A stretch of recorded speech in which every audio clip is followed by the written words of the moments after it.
All right, Brent. Well, welcome to the Unfiltered Healing Podcast. We are so excited to have you on today. I'm excited to be here, Dr. Rachel. Thanks for having me. No problem. It has been a long anticipated discussion. For sure. It's been a Yeah, long time, right? yeah. So I'm so happy that we could coordinate this. Thank you for taking time out of your busy schedule, because this is just such a hot topic, so to speak, that Yeah, many people need information about. I mean, they've been needing information about for a long time, but yeah, exactly. it's just such a pertinent topic, a fascinating topic, and one that people can get a little confused or misinformed about. So I'm excited to dive deep into the topics that we're going to dig into today. But to start off, I would love for you to just tell the audience a little bit about yourself before we dig into EMFs and 5G and all of that discussion. So tell us a little bit about yourself. Did you think that you would be in this part of the field that you do now? How did you get into this part of healthcare? Yeah, I mean, definitely not. My journey, my entire adult career has been spent in the medical field, but I actually started off in Western medicine. I was a critical care nurse for 15 years, and originally, I started off on that journey because I was debating if I was going to go to medical school or I was considering being a nurse anesthetist. And basically, after I worked in critical care for a few years, I just saw the pattern of people not taking care of their body by the time they're middle aged, developing chronic disease, and then usually little to nothing being done to address the actual reasons people were getting sick, just slapping on a band-aid and managing symptoms with pharmaceuticals that tend to be toxic and tend to cause more problems that you get more medications for. And so within a few years in Western medicine, I got pretty discouraged about it. I was like, man, this is like, I thought I was getting into this to help people be healthy. My entire life I was an athlete, and even back then there was tons of misinformation about what generated health, right? Like the upside down food pyramid. But at any rate, I always tried to do the right thing. So basically, then I ended up having my own health crisis that Western medicine couldn't address. And so that's what actually prompted me to start probing into the world of holistic medicine. And so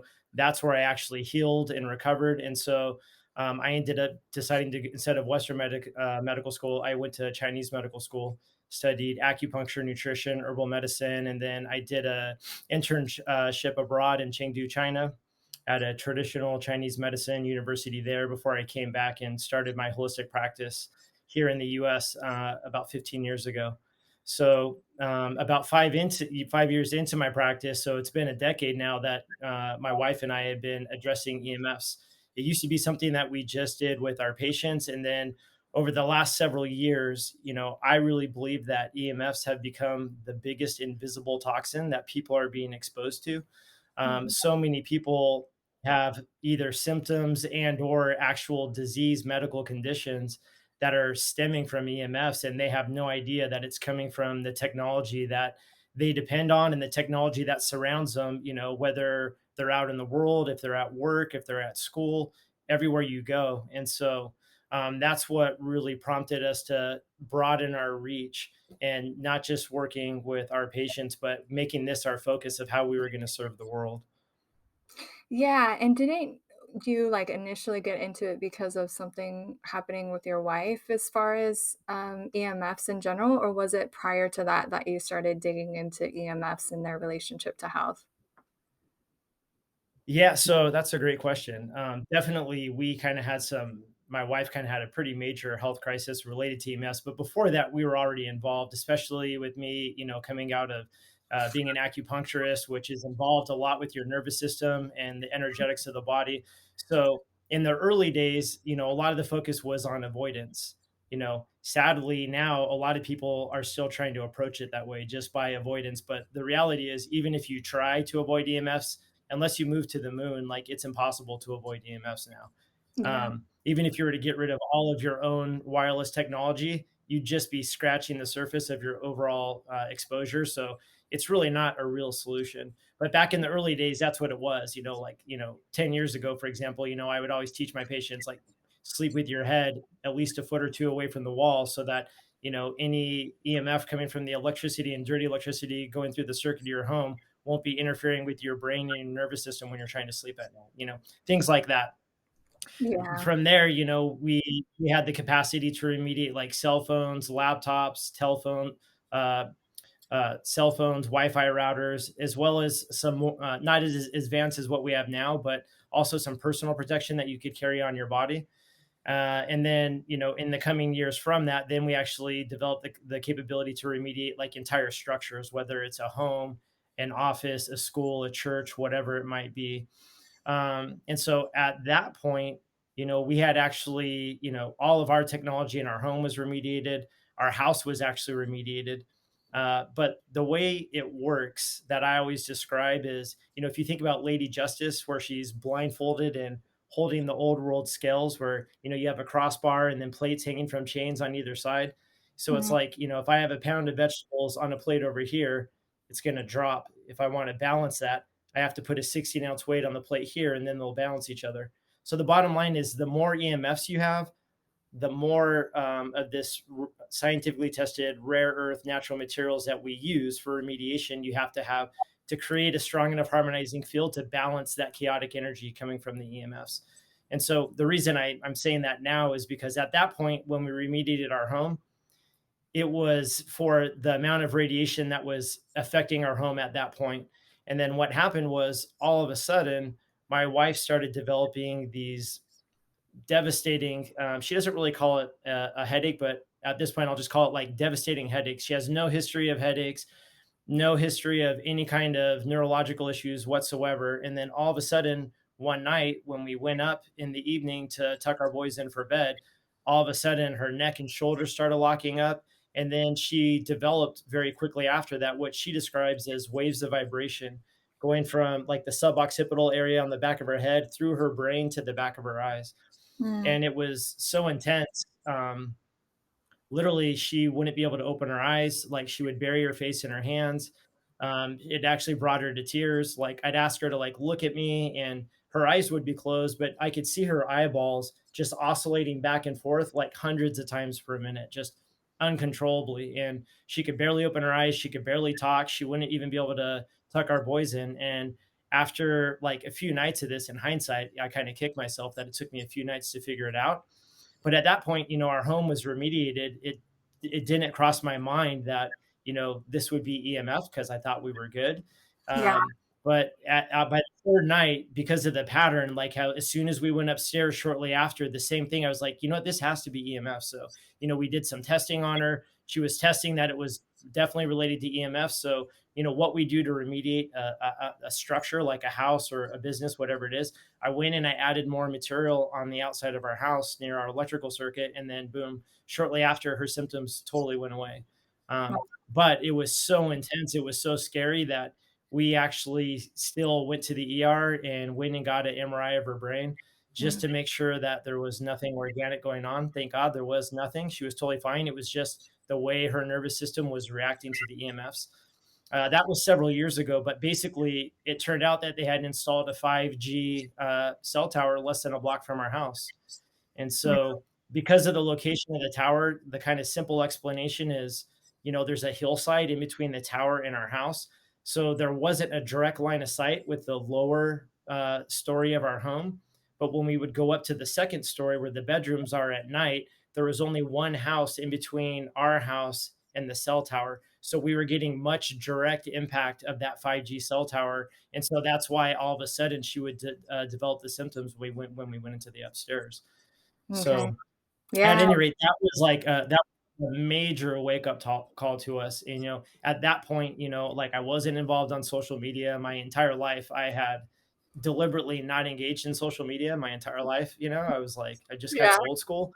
But we were talking and we were like, man, like there are millions and millions of people just in this country alone that are suffering every day. There's millions of people who are going and getting medicated just trying to like keep their symptoms under control Mhm. when like literally we can fix the root cause. And so that was one of the major kind of motivators for us. Like, we've really got to expand our reach so we can start educating people that there's something you could do about this, because most people, even who have some level of awareness and are trying to take the right steps, they're focusing on avoidance, or they're trying to use things like blocking that aren't really effective, or they're buying products that they find online or on Instagram that like might be cheap, but they're not actually effectively remediating the EMFs. So at Yeah. that point, we are like, we really got to put ourselves out there so we can help more people.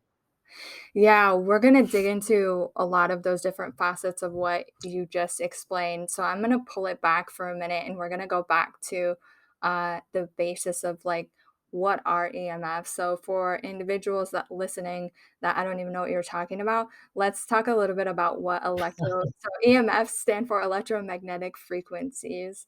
And let's just chat about, what those are first.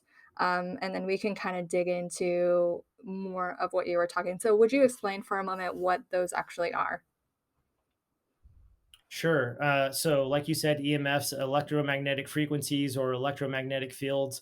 So, there's natural EMFs like solar radiation, but then there's also man made EMFs. The major difference is most natural EMFs are unpolarized. So, it's a balanced energy. When you're out in the sun and the radiation from the sun is hitting you, the energy's being put off in every direction. So its net impact on your body is balanced. Mm, If you go out and you sit in the sunshine, you can overdo it, but generally speaking, how do you feel? You feel calm, you feel relaxed, you feel energized. Your body makes vitamin D, like it's actually healthy. It'll elevate your mood. Whereas man-made EMFs, they're oscillating waves that are oscillating back and forth billions of times per second. And so it's a very chaotic energy, and it actually disrupts our nervous system. It disrupts the function of our cells. It disrupts the natural way that our body functions. So it's very different. The major types of EMFs that we're exposed to in everyday living are one, electricity. It's been known for a long time that there's harmful effects from like power lines and things like that. Also, dirty electricity, which anywhere that there's an electrical circuit, whether it's a house, a business, a school, a church, whatever, anywhere that there's an electrical circuit, there's going to be dirty electricity too. And it's just electricity where because of, bad wiring, old connections, old wiring. And then these days, because there's so many different types of technology that the electrical current is flowing through, it mm, disrupts the normal frequency. Here in the US, it's 60 hertz, 60 waves per second of alternating current. And so it gets distorted and it becomes faster and more chaotic. And so the bottom line is the faster and the more chaotic energetic fields become, the more they disrupt our body's energetics. So electricity is one type of EMF, dirty electricity is another. Then the other really, major one that we have now that's just exploding in our exposure is microwave radiation. So all wireless technology, whether it's cell phones, cell towers, Wi-Fi, Bluetooth devices, it's all microwave radiation. So the same frequency that we hold up to our head on a phone call, or we put in our pockets by our reproductive organs, or little kids are holding up to their face and sitting on their laps. It's literally the same frequency that'll cook your food faster than fire in a microwave oven is what we're holding up to our brains, our reproductive organs, so on and so forth. And then there's wow. one other major type that's known as a front back EMF. And so that comes from electric motors with a magnet inside the spinning motor. So that would be like fans, air purifiers, portable AC units. When I first learned about this, when I was really digging into it, I was like, a fan, give me a break. It's just a fan. But literally, in terms of the EMF, it creates basically a three-dimensional vortex EMF. So the same direction that the motor's spinning, the EMF will spin out the front and out the back of the motor. And then when that EMF smashes into the surrounding environment, it creates a lot of what I like to call energetic shrapnel in the environment. So those are the four major types of EMFs that we're getting hit with in our everyday living these days. Yeah, and like you said, it's literally everywhere. What I was gonna say to your comment about fans, I mean, they even like when I was digging into EMFs and stuff too, it's like an alarm clock or, like anything in your room, you're like, gosh, like it's really everywhere. So you Yep. can't, like, fully avoid it. Obviously, there are, useful tips to not keep your phone on your body and not, you know, a safer distance away is usually best, right? So we wanna take those procedures, but like you said, they're literally everywhere. Um, Now you kind of went through the different ways that EMFs can affect the body. Can we dig into that a little bit deeper? So, obviously, they affect our body's electrical current because we are electrical beings. We know that from how our nervous system works. Um, Maybe what are some of the things that you found either in your research or you find pretty predominantly in your practice or just with your business of the major ways that electromagnetic frequencies can affect the body? Because we know like other types of radiation affects the body as well. So this is like basically another form of radiation poisoning, so to speak.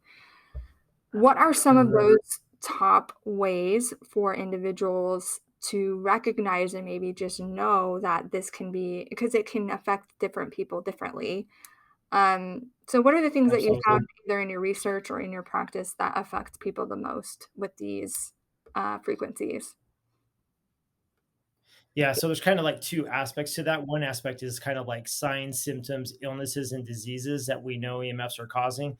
And then there's like the root cause of how physiologically we're actually being injured. So what I hear you asking more is about like what are the common signs, symptoms, illnesses, and diseases. We So these can things go I'm going to say are like all we can go into both, but so whatever you wanna go for first. yeah, yeah. So, yeah, I mean, signs, symptoms, illnesses, and diseases, these have all been proven by international independent research. There's actually over 10,000 studies proving the harm of EMFs. Mhm. We actually have more studies proving the harmful impact of EMFs than we do tobacco, which seems crazy because, it's widespread knowledge these days that tobacco is harmful, smoking's harmful. Yeah, But for various reasons that I won't go into now, there's been a lot more suppression of, the reality of what EMFs are causing. uh, So really common symptoms that we constantly are hearing about from, clients that are reaching out to us and people that we're serving, as well as testimonials that we routinely receive after of things going away, getting dramatically better after doing EMF remediation, include like I mentioned about my wife, headaches and various head, neck, shoulder symptoms, tight neck, tight shoulders, headaches, vibration through the head. Some people hear sounds. Some people get ringing in the ears, but various types of, head symptoms, um, brain fog, memory, focus, concentration issues. And bear in mind, this includes, adults and children.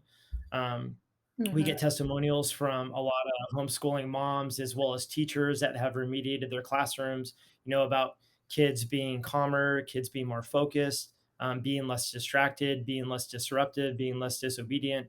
I mean, kids are kids. It doesn't mean they're going to be perfect, but a lot of times, there's a dramatic shift in kids like attention and focus and calmness when addressing EMFs. Also, disrupted sleep, that could be difficulty falling asleep. It could be difficulty staying asleep and waking up at night.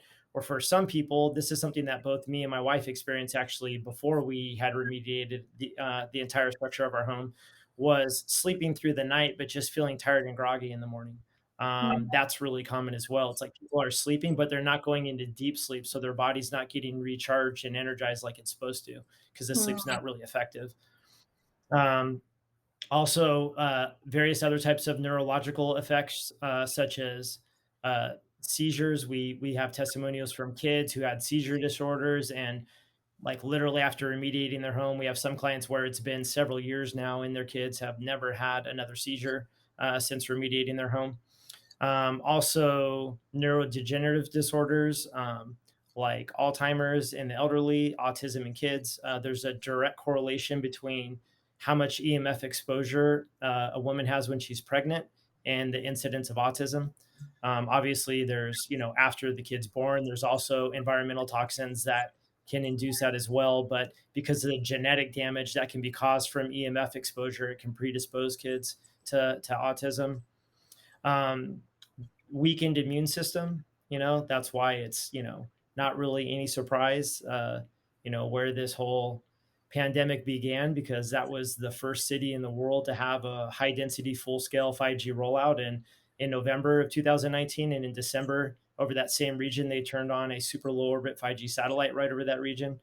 But weakened immune system also disrupted immune system, so it can contribute to autoimmune conditions. Mhm. Low sperm count in men, infertility in women, low sex hormones and low libido in men and women, spontaneous miscarriage. Oh, I didn't mention this. Also, neuropsychiatric effects, which we've seen a ton of. I think part of it is related to all the isolation, Mm, during COVID, but mhm. also so many people, either working remotely and digitally or kids doing it. And, so much incidence. Well, we know actually that EMF exposure causes neuropsychiatric effects, like anxiety, irritability, feeling stressed out, again, because of the way it affects our brain and our nervous system. That's me for sure. Cancers and tumors. That's me for sure. Say that again. That's me for sure. Oh, God. Yeah, that's how they affect me Yeah. the most.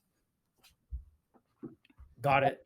Yeah, Mhm. it was really interesting, while so many people were working remotely from home, like all of a sudden we started getting a bunch of calls from people saying, essentially like having a super primal urge to like smash their computer against the wall or to throw it out the window after being on it all day long. And like, Yeah, we would set these people up and remediate their home, remediate their office. And like literally they said they just felt totally calm after that, like just again because of the impact that being in front of these EMFs all day long has on our body.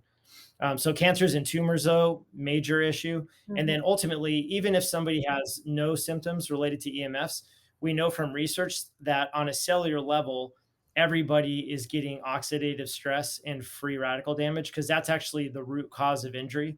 mhm, Is that our cells end up making free radicals, and so uh, with the various EMFs that I described, the four types of EMFs that we're exposed to in everyday life, they all fall in within the category of non-ionizing radiation. And mhm, so by definition, non-ionizing means that they're not strong enough photons of energy to cause direct cellular DNA damage. So the EMFs that we're talking about, they're not actually directly harming us. However, that doesn't mean they're harmless. They're actually very harmful, but it's indirectly. They're just the upstream source, but it's actually the energetic impact that they make when they smash into our body and smash into the environment around us that's harming us. So I guess I'll transition to the second part that I was talking about, which is what's the actual root cause of energy. And so on our cells, we have what's called a voltage gated calcium channel.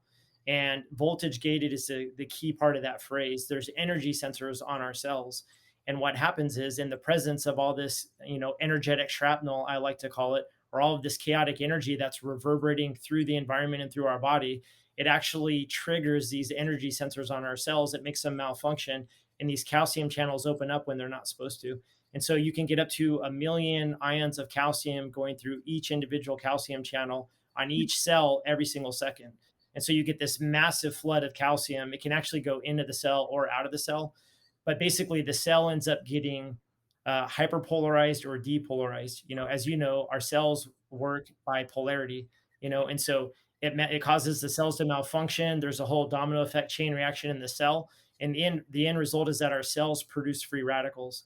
And so it's actually the free radical production from our cells that's actually injuring us. That's what's actually causing cellular damage and DNA damage. And so that oxidative stress is the root cause of all chronic disease. So, depending on somebody's, weaknesses, imbalances, their genetic predisposition, that can manifest in different ways with different people, as you were alluding to earlier. But that's kind of a good overall summary of things that are being caused. It's not exhaustive, but kind of gives you a good feel for it. yeah, no, that's excellent.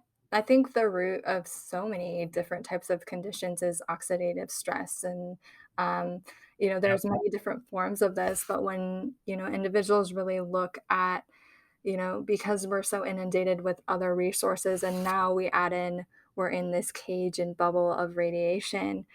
And a lot of symptoms that people express are symptoms of that. So that was an excellent recap of all of the ways that it can be influencing the body and how the body functions. Now, um, since we've had kind of this type of radiation in our environment for quite a while now, Mhm. how would you explain the 5G method? So because we've had 3G and 4G and we've already had research that, hey, even the lower frequencies, so to speak, which we'll talk about, are harmful. Um, how would you explain how detrimental now 5G is in our environment? And what is the difference of 5G versus 3G and 4G and how that affects us? Sure. You know what? I think maybe like leading up to that, just to kind of like set the context a little bit, I want to describe the results of this study where scientists in Europe they compared the amount of radio frequency, microwave radiation exposure people were having from cell phone radiation from 2007 to 2017. And at that point, they were only comparing it to 3G levels of cell Mhm, phone radiation. mhm. And so, over that 10-year period, how much do you think people's exposure to cell phone radiation increased? How much? Over 10 years?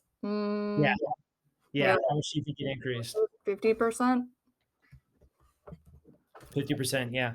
So, that's like a common guess. So this is like absolutely insane, but the scientists actually calculated that over that 10-year period, people's exposure increased 1 quintillion times.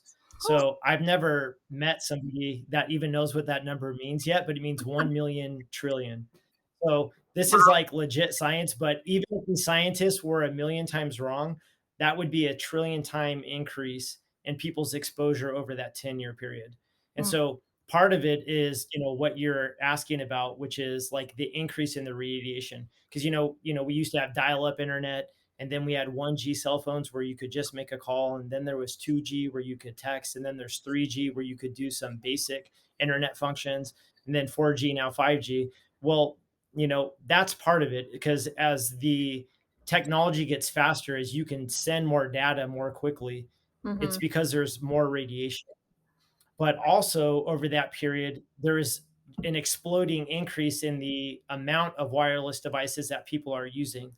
So part of it is the technology becoming faster and faster. Part of it is, excuse me, that people are using more and more wireless technology. I mean, like now they're talking about like diapers with, sending Bluetooth signals to someone's cell phone to change it, like crazy. right next to these little babies' reproductive organs. It's insane, but like that's how extreme it's getting. So at any rate, those are kind of two variables playing into it. So now when you come to today, even with 5G, yes, it's a massive increase in radiation. The interesting thing is a lot of people are under the impression it's becoming a problem now. The reality is most of the research studies, the majority of them were actually from 2G and 3G, much lower levels of radiation, and there's not near as many on 4G and 5G because telecom already knows it's really harmful. So Mhm, why are they going to do more research on it? I mean, they're not. When they went before Congress in 2019 and they were questioned about this, they kept evading the question, but one senator kind of put them in the corner and said, "How much money have you spent on independent safety testing for 5G?" And finally, like they finally stalled, and then they admitted none, like not even a single dollar. The really sad thing is that Congress still allowed the 5G rollout to continue, anyways. of But course. hey, they're getting lobbied over $100 million a year from the telecom industry. So I mean, that's a lot of legal bribery taking place to influence those decisions. But the point being with 5G, it's not even replacing 3G and 4G. It's just being added on top of it. But each generation is getting stronger and stronger. It's more and more radiation. Yeah, Another variable with that is, when you think about 4G, so it depends on the geography, it depends how, densely populated it is with buildings. But generally speaking, with 4G, a cell tower could send a signal effectively about 10,000 feet. With 5G, it's only about 1,000 feet. So the amount of cell towers that there have to be to maintain an effective signal is exponentially more dense with 5G with 4G. And mm, then on top of that, it's way stronger radiation in addition to that. And then the other part is, the reason that the wireless signal gets lost is because every time it goes through physical structure, more and more of the energy is getting absorbed by the structure it goes through. and then less and less is continuing to the next side, continuing to carry the signal. Does that Mhm. make sense? So, Mhm. like, that's true with the cell tower. It's also true with something like a Wi-Fi router. I'll use that because most people are going to be familiar with this. That the further you get from the Wi-Fi router in a home, a business, wherever it is, the more you start to lose connection. You start to lose download speed. It starts to be harder to transmit data, and that's because every time it goes through a person, a couch, a bed, a wall, every time it goes through physical structure, more and more of that energy is getting absorbed and less energy is continuing to the next side of whatever structure it passes through. So now we're actually kind of coming full circle, and we're connecting back to the root cause of harm. That energy that gets absorbed, these photons of energy traveling at the speed of light are like smashing into the wall. So some of it's kind of slipping between um, the physical matter making through, some of it smashing into it. So when the part that smashes into it, it becomes a chaotic energy, or what I like to call the energetic shrapnel that goes reverberating through the structure. And that's actually no longer the original EMF. We know from physics, energy doesn't disappear, it only changes form. And Sure. so that energy is no longer, like, say it was starting off as, microwave radiation in the form of Wi Fi. That energy is no longer microwave radiation. So a meter won't even measure that. So basically, like, the differential from one side of the wall to the other, if you were to use a microwave meter, the difference in level, that's actually the part that's become what hurts us. And so with EMF remediation, that's the part that we're targeting, is that energetic shrapnel that the EMFs become when they smash into everything around them. Wow. And there's, like, a specific way to test that too, right? Like a specific meter to test Well, there's not a so, there's a meter that is used to measure the strength of the harmonizing field Mhm, coming from the rare earth materials that we use for the remediation. mhm, But that's different. It's kind of the opposite of like an EMF meter. So a lot of people don't understand this, but there's different EMF meters for each type of EMF. Like, there's an electricity EMF meter, there's a dirty electricity EMF meter, there's a microwave radiation EMF meter, because each of the meters are only measuring a specific frequency of energy. Um, and so similarly, there's a very specialized meter that measures the intensity of the harmonizing field coming from their rare earth materials. So, but it's not the same as I think what you're asking, which is that won't measure the difference like before remediation and after remediation. mhm, There's other methods that we use to demonstrate the effectiveness of the remediation, but it's not with a meter. Because again, the meter is measuring, when it comes to EMFs, the upstream source of the problem. It's not measuring the actual root cause that harms us. Unfortunately, there's not a meter that measures that energetic shrapnel, that's the actual root cause of harm that makes those energy sensors on our cells malfunction and then causes our cells to produce the free radicals. sure. But the meters can sometimes be helpful to tell, like, specifically maybe what area of the house that there's maybe more, or, like, an area that there's more, correct? For those other types of electricity? Yeah, so I always like to say, they are helpful, but the bottom line is, like, with all of the meters, any home, any business, any school we go to, the EMF levels are way too high Sure. everywhere. Like, I'll give you, an example. On a cell phone, all I have to do is light the screen up, and just by doing that, if I was using my microwave meter right now, it would max it out at over 2,000. And so independent scientists have determined that the safe level for adults is under 10, and the safe level for kids is like under 1. So you're talking about, way, way, way, way, way too high of exposure. And my meter doesn't even measure how high it actually goes. It goes way higher than that. So Wow. with all the EMFs, like, the levels are, you know, way, way, way too high. You're not talking about twice as high. But that being said, the meter's not measuring the actual root cause of harm. It's just measuring the upstream source. So, like, for example, if we were to go close to the router, the level would be way higher at the router than it would be as you like move to each subsequent room. Because, like I was describing, every time that radiation has to go through a wall or a couch or whatever, more and more is getting absorbed. So there's going to be less that shows up on the meter as you get further away. Yeah, The what a lot of people don't realize is a lot of people will assume, oh, if the level on the meter's low, that means you're safe. And that's not actually necessarily true, because if it's just low because a lot of that energy's already been absorbed into the structure, the problem is that energy's not just staying at the router, it's actually reverberating through the entire house. sure, Now, yes, it is going to be worse the closer that you are, but a meter can measure low even though there's a whole bunch of energetic shrapnel going through that section of the house, because the meter's not going to pick up the actual shrapnel.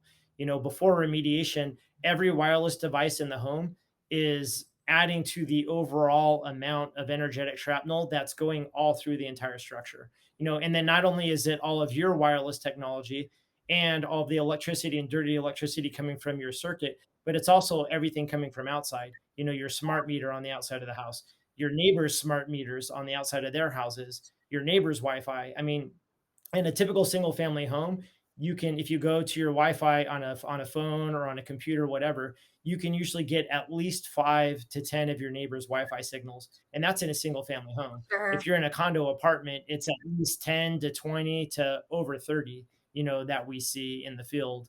And so literally it's also all of your neighbor's wireless technology. And then on top of that, the we have the 3G, 4G, 5G cell towers. We have 5G small cell antenna that are being installed throughout neighborhoods, in street lights, in intersections, along freeways. Yeah, If you go to intersections, you see little like Wi-Fi router devices. So literally, it's all over the place. Even now, even in the power lines, they're installing like these new transmitters up into the power line so that they can relay 5G Wi-Fi and stuff through neighborhoods. And then we have, low orbit 5G satellites. So again, that's why I was saying before that even if somebody was to get rid of all of their own wireless technology, they'd literally just be scratching the surface on the overall impact of what they're getting hit with. And so that's why, I really believe that remediating the impact of the EMFs is like the only reasonable thing to do at this point, because there's just so much exposure that we have no control of. totally. Yeah, I would agree with you there. And we'll get into remediation in just a second. I want to dig in just for a second on um, because there's so much and we're so inundated. And now, like, I mean, everywhere you look, especially children, because when you talked about Yeah. the numbers of, okay, here's like the recommended safety amount for adults, and then you see there's also a recommended amount that's even lower than that for children. And you see like how many kids now with earbuds and cell phones and even baby monitors and all of that stuff now has so much EMF frequency. Um, can you Mhm. explain to the audience the difference of why how it affects children even more than adults? Yeah, there's various ways that that's the case. And, being a dad, I mean, I have my wife and I have two boys that are 5 and 8. And for sure, you know, one of the things that drives my wife and I crazy is just like seeing kids with technology out in the world, realizing what it's doing and realizing like the family obviously doesn't, it's just kind of heart wrenching for us. But so with kids, there's multiple things, one is their skulls are much thinner.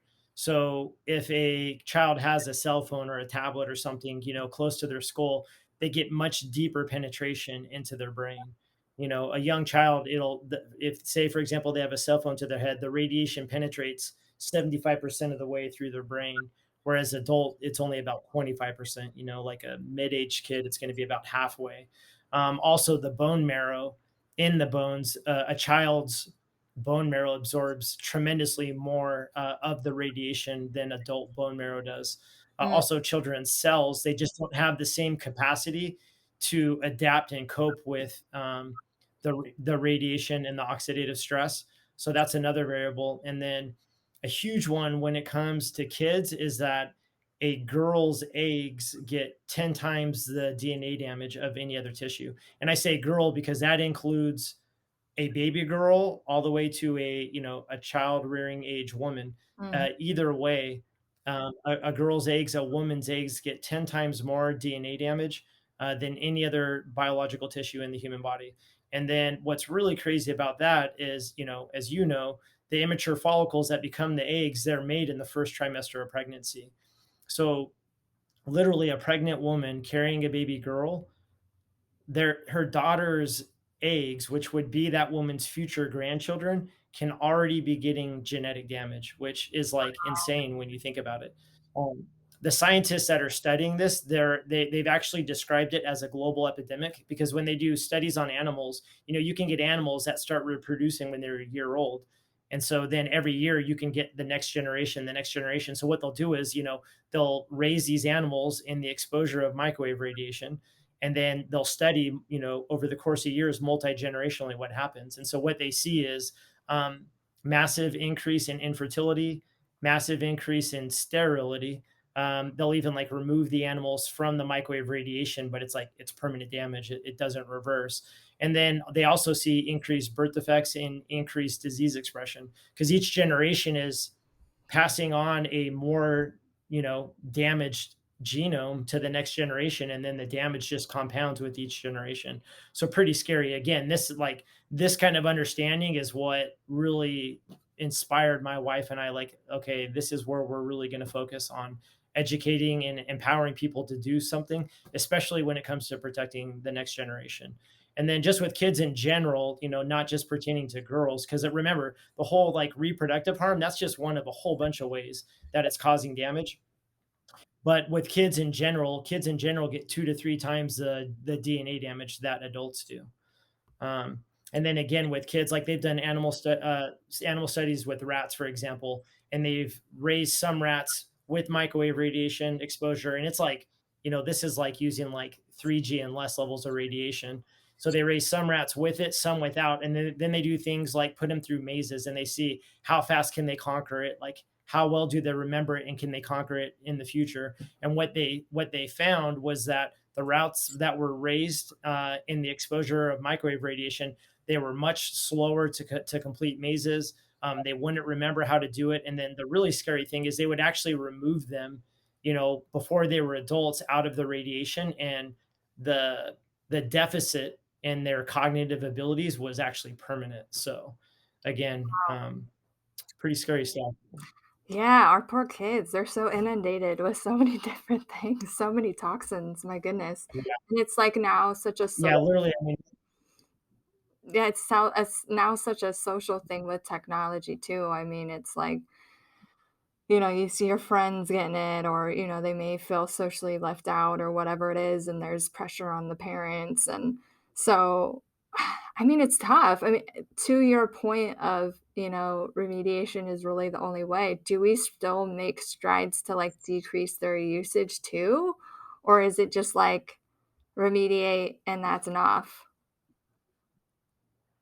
yeah, I mean, that's a great question. So for me, it's really a two-part question. One aspect is the EMF aspect. In terms of that, like I'm super confident in our ability to remediate it. And with the various types of testing that has been done, it demonstrates that the harmful effect on the body is being eliminated. So, you know, Mm, if there's still harm, I think it's tiny, tiny amount. So for me and my family, we don't have a smart home, but I mean, I've got a Wi-Fi router in our living dining room area that's right next to where we dinner, right next to where my boys either are playing Legos or wrestling and fighting after dinner. So we've got wireless devices in our house. So for me, like I'm not afraid of the technology.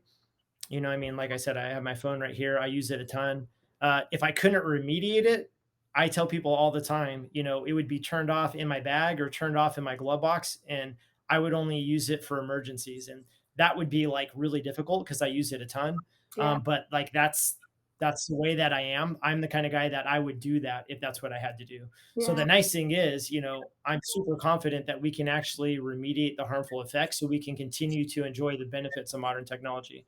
But then the other aspect is like the way that affects the brain, not just energetically, but with it being like addictive behavior, with it causing, depression, things like that. So, I think that's a personal call. Like yeah, for us, for example, like our kids don't play video games. It's not because of the EMFs, it's just because I don't think it's healthy for them. So sure. for us, we're going to curb use of things like that, but it's not because of the EMF reason, it's for other reasons.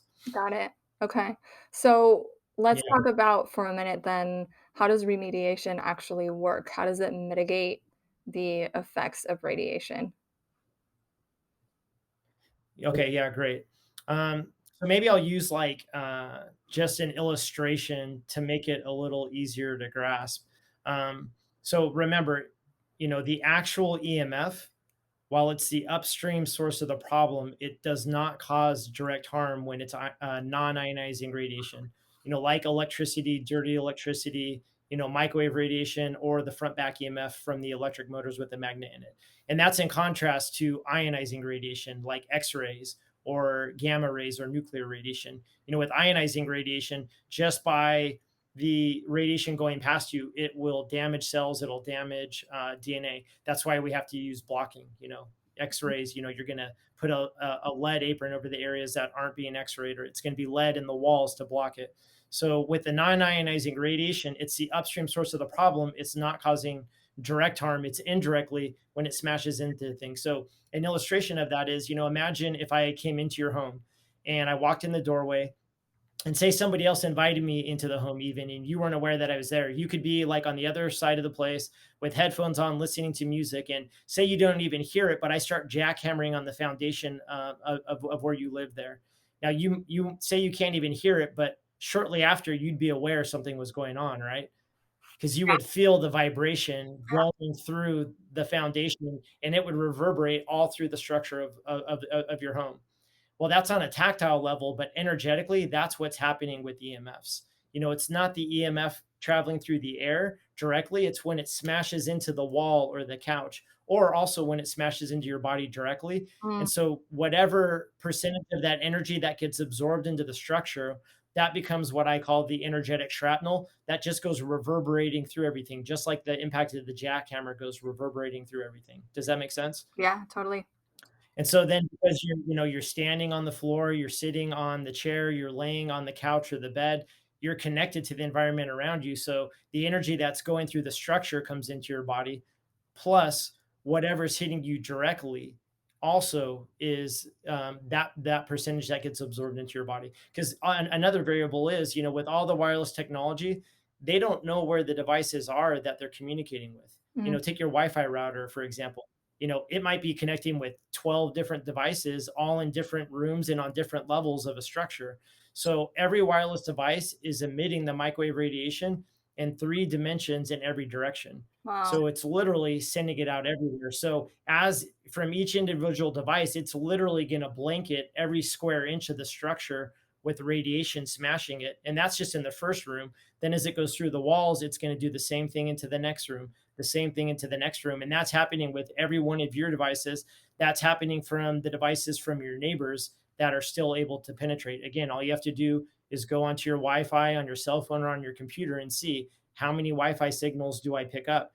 That means that all of those signals are not only making it through the walls, but to whatever part of Mm, where what room you're in. mm, And so it's the cumulative impact of all of that.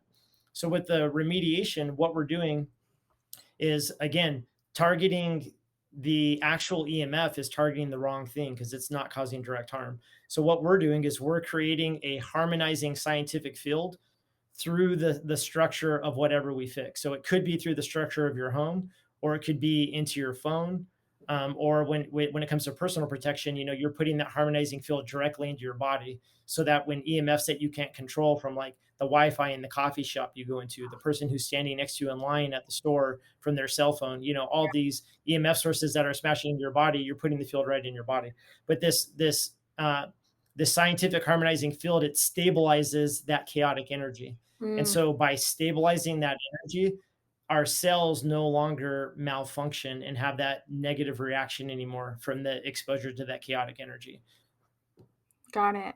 Did So that make sense? I can elaborate on any no, kind of no, ways. that makes sense. So for do, like, a lot of the remediation companies then kind of get it wrong in that sense because they don't necessarily harmonize, they're just trying to go after the EMF, so to speak?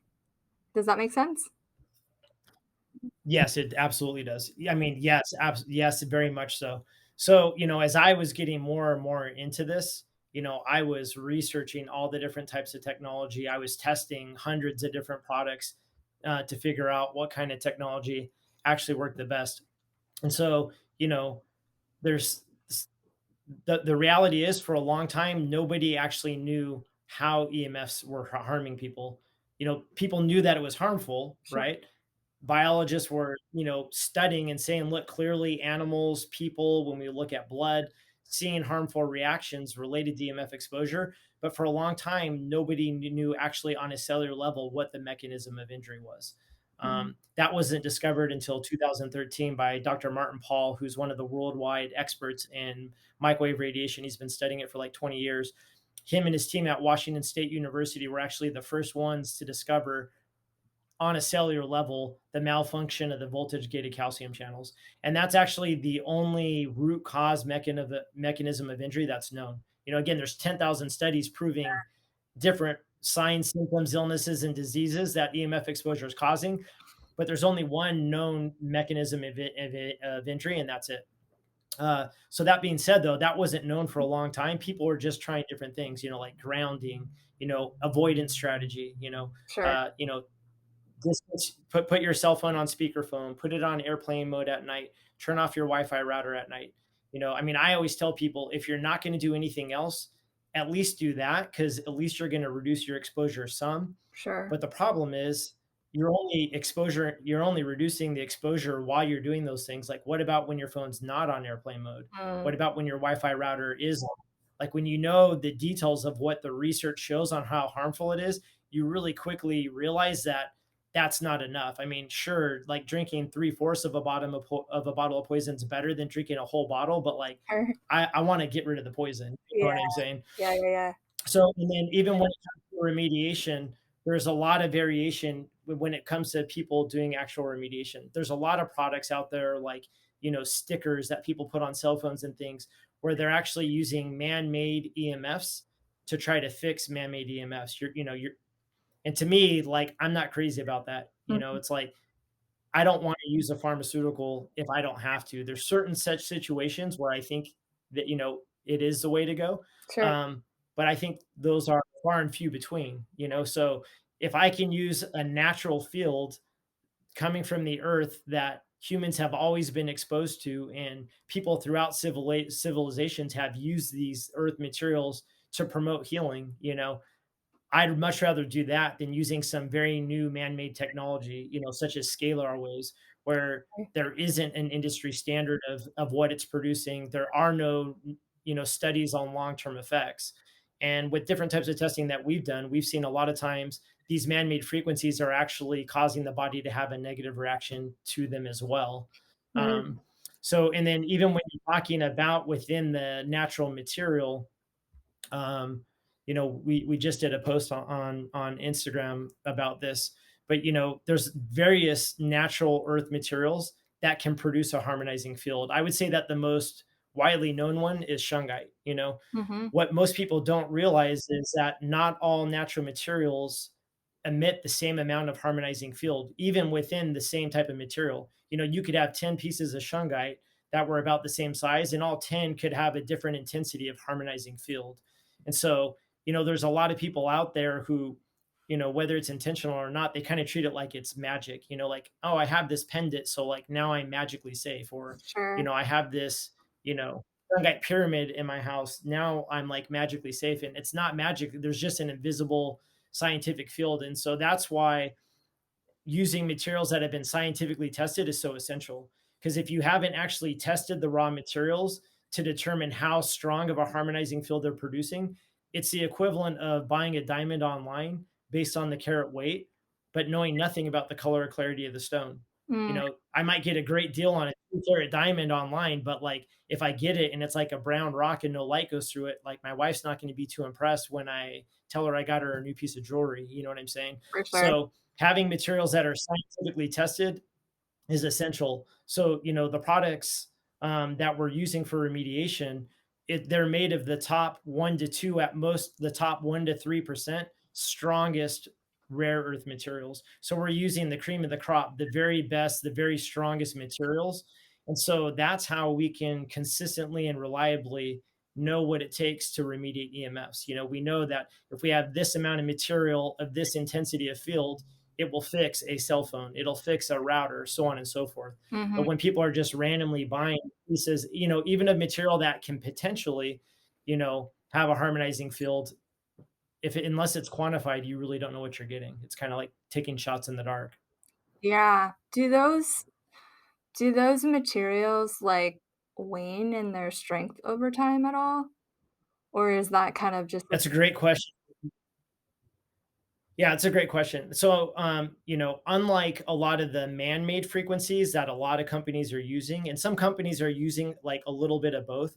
But again, in those kind of situations, they tend to be using a tiny bit of natural material mm, that might work, but they're only using a tiny amount and it's not scientifically tested. So it's doing little to nothing effectively. mm, And then a lot of times they're combining it with man-made frequencies that are harmful. But a lot of times the man-made frequencies that they put into like hologram stickers, for example, it's kind of like a battery because they're juiced up with man-made frequencies.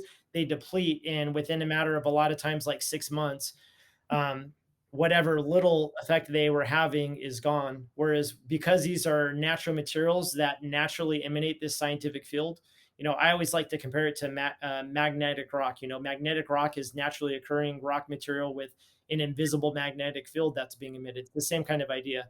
And so, based on scientific testing of this field, it very slowly degrades over hundreds of years. So, there's not expected to be a significant decline in how much harmonizing field the products are making for more than a lifetime. Like there's materials from 5 years ago that the harmonizing field that they put off, it's just as strong now as it was 5 years ago. So interesting. um, they're going to last for a long time. Now, in full transparency, the only real variable in that sense that is a real thing is, we don't know what the future holds. Mm, As EMFs get stronger and stronger, it might take more material than it does now. Actually, I already illustrated that when I talked about my house. Our house was already remediated, but going back to that old world scale example, when I balanced my house out, it was for the amount of radiation that was going through my house and smashing into my house from outside. Now, that included cell towers, that included my neighbor's Wi-Fi, but it didn't include a 5G cell tower only having, one house in between us and that tower. And so once that sucker got turned on, my wife started having these devastating headaches, yeah, and our sleep got really jacked up because there was way more radiation. But again, as soon as I went and I put some more of the material onto our house and I was able to balance the energy, the symptoms went away. But so we also saw that early on in the pandemic when, lockdown, everybody went into their house. When that happened, there was a huge increase in the 5G rollout. mm, And so what we saw is, the home harmonizers that we'll use on a house, a house that used to take two started taking three, a house that used to take three started taking four, and so again, we don't know what the future holds. yeah. But in terms of the field, it degrades very, very, very slowly, which makes it's one of many reasons that this is the best way to do things. Yeah, and this is a big part of this podcast to educate people is because even if they have recognition of EMFs, and now there are so many companies out there that do EMF Yeah. protection and EMF radiation, but how do we quantify Mhm. if these are actually quality products or working? And people might have peace of mind thinking, "Oh, I'm covered and I've got all my Mhm. stuff." And I know when I test people, I can Yeah. tell that too, and I'm like, "Hey, it's not really doing much for you." So Yeah. excellent information here today. Just like that, we are out of time. It goes by fast. So can Yeah, you it does go by fast. yeah. Can you just do like a plug for how people find out more about you? What are some resources that they can get these really pivotal, amazing, high quality products? So just do a little plug on how people find more information. Yeah, so first off, I would say follow us on Instagram. We're at the EMF Pro, the EMF Pro. So follow us on Instagram. We're continuously putting out more and more educational content. Going to start putting out some videos soon, and we'll put links to webinars that we're going to be launching shortly here in the next month. Also, you can go to our website, www.theemfpro.com. We're actually all ready to launch our new website, but the platform we're doing it on is like they're finishing some back end things before we can actually go live with it. But our new website will be coming out as soon as they finish that up. But so you can go to our website, and then we're going to put a link in the bio for a digital guide that people can download, EMF separating fact from fiction. And so in that, I'll summarize some of the things we talked about, but I really go into, there's so much misinformation out there, Mm. and how people can know, what's the best way to actually do things. So again, that's a free digital guide that people can download.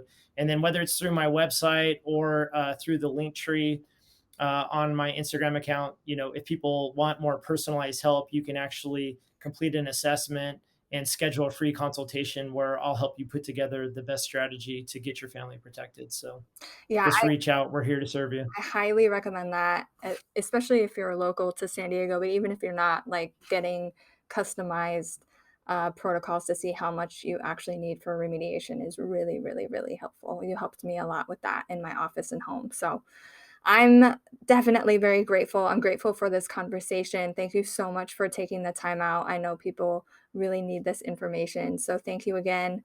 Bless you in your business, and for all of those tuning in, we will catch you guys on the next episode.